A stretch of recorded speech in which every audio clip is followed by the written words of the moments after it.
to have you join us once again on Issues in Society. My name is Abdul-Lateef. Issues in Society is a program that discusses contemporary subjects as it affects our day-to-day living. Today we're going to be looking at the activities of the Directorate of Road Traffic Service, DRT, popularly called VIO. And of course, my guest today is none other person than the Director in charge of FCT Directorate of Road Traffic Service, Dr. Abdul-Lateef. Join us again, we will be right back. With an ever-evolving society, there are everyday issues in the marketplace, in government, in our social lives, even in our homes. Issues and Society brings these happenings to you. Join us on this station. For sponsorship and advert placement, please call 081 100 00712, or better still, follow us on our social media handles.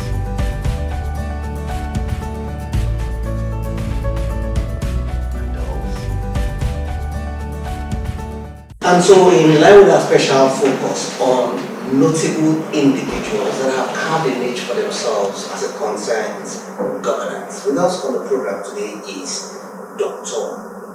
Abdul-Lateef. Dr. Abdul-Lateef is Director of the Directorate of Road Traffic Services here in FCT, Abuja. This is indeed a pleasure having you on the program.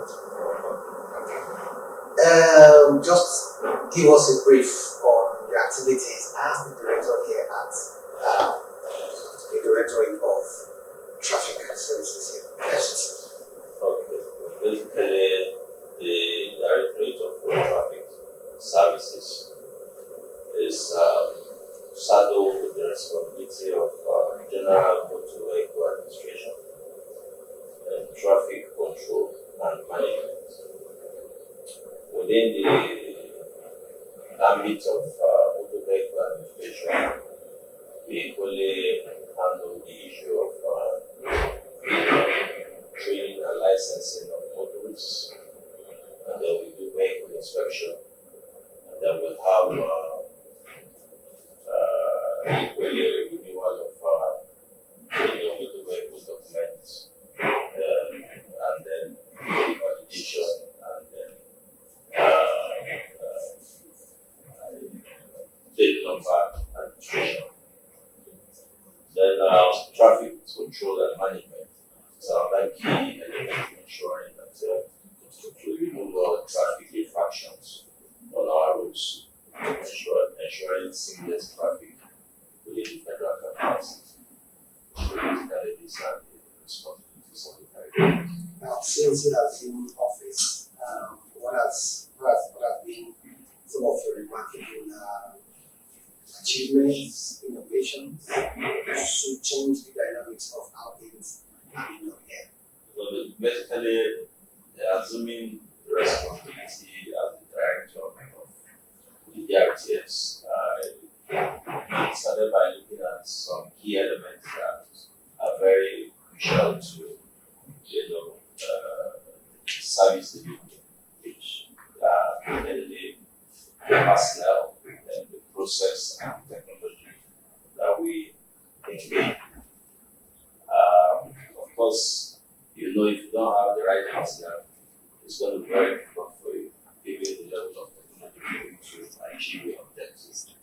So we have managed to change the philosophy of the personnel that we have, and then we have started constructive training to orientate us on the expectation of the motoring public and the general public of the FCT resident general.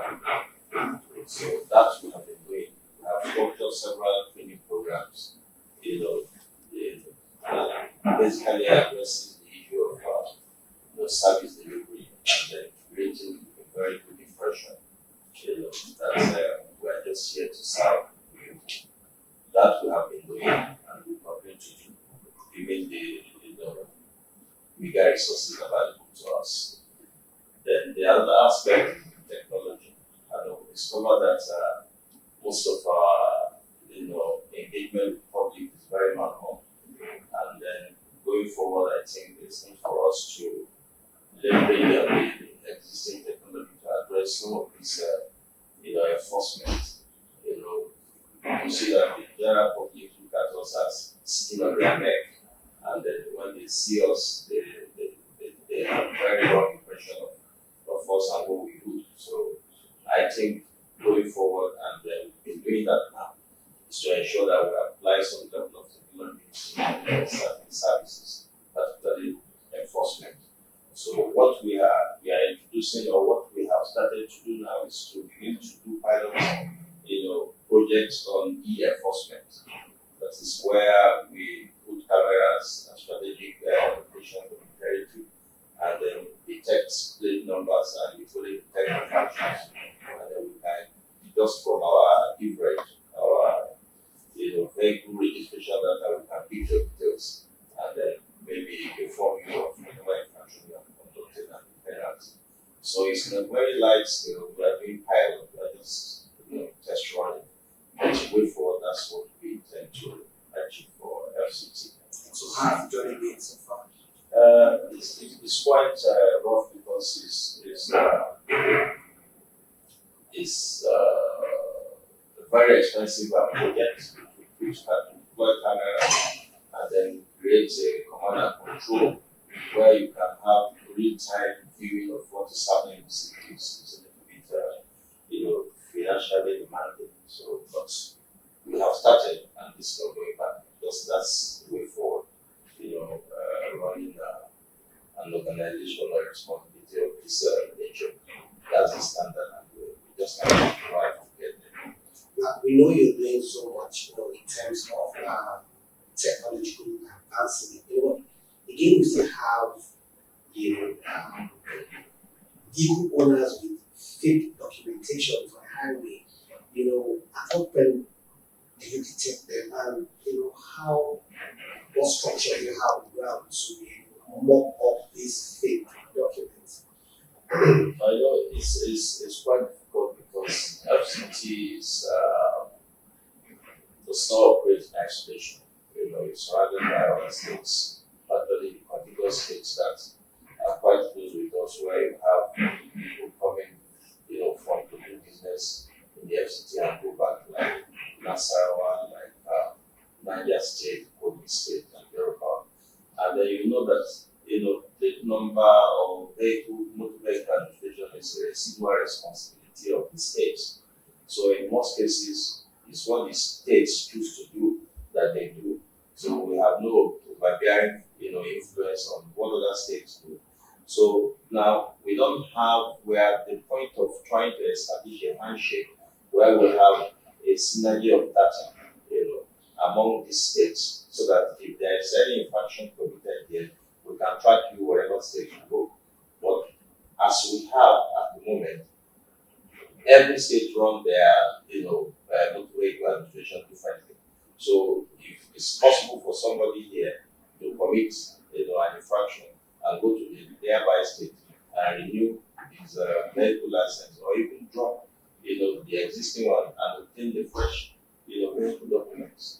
So it's still quite, difficult to, curtail completely all these, malpractices. But I'm sure in the next few years, efforts are already on ground to ensure we have basically that, it's data synergy, so that we can monitor, vehicle infraction in whatever form from any states that it happens. Now, at what point does your officers in common vehicle take ownership of such vehicles? You've seen cases where officers in the uniform take over the steering and sometimes drive the vehicle up. Is it part-time or what? Because sometimes you have people put up in the fence and it's my vehicle, you don't have such power to take possession. The worst you can do is probably put an offer, something, but why take possession of people's cars? It's lawful. Yes, in the first place, you have to have committed, same offense either twice or thrice, because if you are a first offender, you enjoy certain leverage for you to rather than be advised accordingly. Probably if your documents are not valid or whatever, then you can be advised, look, this is what you need to do, and then they will take record of your vehicle. So if you are arrested second time on the same offense, you are a second time offender, then there is supposed to be a minimal penalty, for you to pay. And then because it's often found that when you see either the VIO taking a vehicle, it's either the vehicle is considered on roadworthy. You understand? So because each vehicle is supposed to have a roadworthy certificate attached to your particulars, and if it's not found, and they are not a first time offender, probably a second time or third time, definitely that vehicle needs to be completely impounded and supposed to be towed or be driven, to the nearby, command until you fulfill the desired obligation before such vehicle is released. So you are backed by backed by law to do that, to take the vehicle that are roadworthy off the road. Now, beyond vehicles that are on roadworthy roads, we have witnessed incidences where first time offenders. I've witnessed first time offender vehicle documents expired, and she was also taken off the car, and the car driven off by the BI officer. And for such cases, are they supposed to be correctional or advisory rather than being enforcing? Of course, we have some measures, already put in place, to advise or to alert, every vehicle owner, especially when your vehicle papers expire. You get notices of information, notices that the vehicle papers are expired and you are supposed to come for new ones. So that one already excludes anybody from enjoying the privilege of the first offender, because you have an alert telling you your vehicle papers are already expired. And now when such motorists, for instance, are posted on the road, the most important thing is for you to cooperate with the enforcer. Either to drive to the nearby command. The idea is for you to make sure that your papers are renewed before leaving the premises of the DRTs. But in most cases, it's always very difficult for us to enjoy certain cooperation from the public. So in most cases, it leads to either dragging or trying to prove the status of, if you are a big person, you want to prove that look, you know who I am, this kind of stuff. Just obeying simple instruction or that you are calling somebody to please speak to the person, or you are driving and all that. So, but I always advise that the most important thing is for you to obey a simple instruction. You go to command their commandments, they will look at it, and they will determine the gravity of the offense, and they will know what to do. The most people that take decision for DRTs are senior officers that are well trained and exposed to some of these traffic laws. The most, when you get to the command, they'll be able to know whether you are supposed to be advised or whether you are supposed to be pardoned or whatever. But most motorists don't always want to cooperate with the there's this undermining of status of some of the people on the road. That having a big car, you are just on the road, white and black. Why do you want to order me to go out with me? So there's so many resistance. But everything needs to, I think we need to do more of awareness on this. That look, these are just people that are employed to do certain jobs, and they are to serve you. So why don't you always obey very simple instruction? Okay, drive to the command to do your case. You may have a fair day than struggling with somebody on the road. I think there's a problem of understanding of how we work. But I think majorly people are there's this perception that once the vehicle gets, to the yard, it becomes difficult for such a vehicle to leave because the first thing that happens is tires deflated and things might just turn around. I guess, like you said, what we're doing is that a lot of enlightenment, campaign, but how can we take away this fear of the black and white man on the road from motorists? That's why we are working, as justice to ensure we change the narrative, by emphasizing the manual operation to e-enforcement. Because of course, if it's an e-enforcement, you are captured. And then once you are captured, it's a way of getting back to that look. You already committed an infraction and this is the penalty. And then we'll have the way of waiting for you. When you come back to renew your papers, then we'll put everything together, add it up, and then pay. But obviously there are instances that cannot live life for because it causes danger to other roadblocks. So when you have something, you have no choice than to do the right things. You have no choice. Now, is there a grace period when your papers expire? Or for instance, like it expires today, and you're also being apprehended today. Will you be seen as having broken the law, or you have a grace period for you to renew the statement? No, of course, it's no grace period. That's why you're always giving 1 week grace, of a reminder that so gentleman or woman, you can't put the pass with the expiry by next week. Always give 1 week notice for you to know that you get the money. Just like ATM. But some people can claim ignorance and say, well, I didn't get such message. It becomes their text. That's supposed to be a consequence. It looks like you have an ATM card that is expiring tomorrow. You understand? You get slapped that your card is expiring tomorrow. And next tomorrow you want to use the same card to take money from your ATM machine. Will you get any result? You will not. You see, because it's quite compelling. That's why once you have such a lot, you run the bank. You understand? Because this one, everybody just want to enjoy or to be part of lawlessness. That's not it. Otherwise, you have been informed. Look, this service puts you on the road.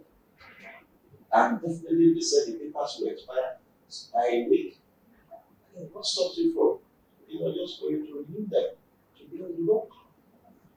Just like any other services. Like it is evident that since you came on board, there has been a whole lot of dramatic change. Tell us, what is that thing that you're doing differently? It's changing the philosophy, you understand, guiding the operations, making them to understand that you have a commitment, to work, to earn value for the work you have. And then you now see the turnaround. People that we have our men on the street, 24/7 now. They are working. And it's bigger resources or salary they get, but they are highly motivated by the fact that it's a commitment to service. So we change the philosophy, and they are quite agreeing. And then, once you work harder and you get results for your work. Definitely, you can use that to push for, further incentive. And exactly that's what we are doing. So we've changed the philosophy, the orientation has changed. And then we want to change again our tool of enabling the public with this technology, so that's human interface will reduce substantially, so that there will be no safety net. It's not that I like you or I don't like you, that's why I'm doing this stuff. So it's going to be technology in between us now.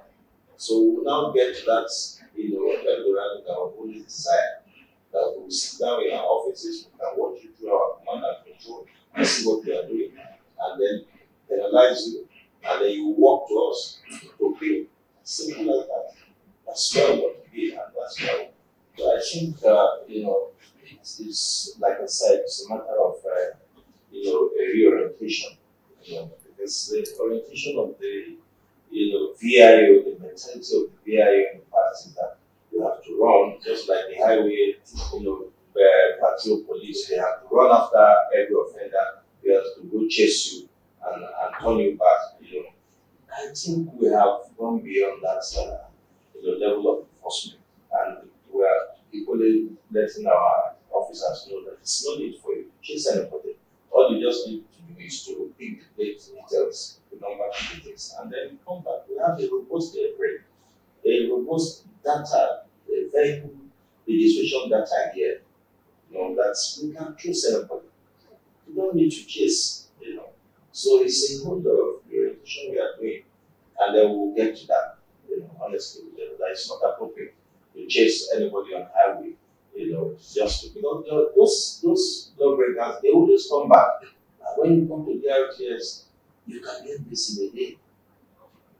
But unfortunately, they prefer to use reference, and then discover that there is need for us to create a lot of awareness programs to talk to the public on the need for them to be friendly with this agency and to come in here and ask questions. I have created a customer desk in that respect, that people can call and then ask questions, and then get some of the services done.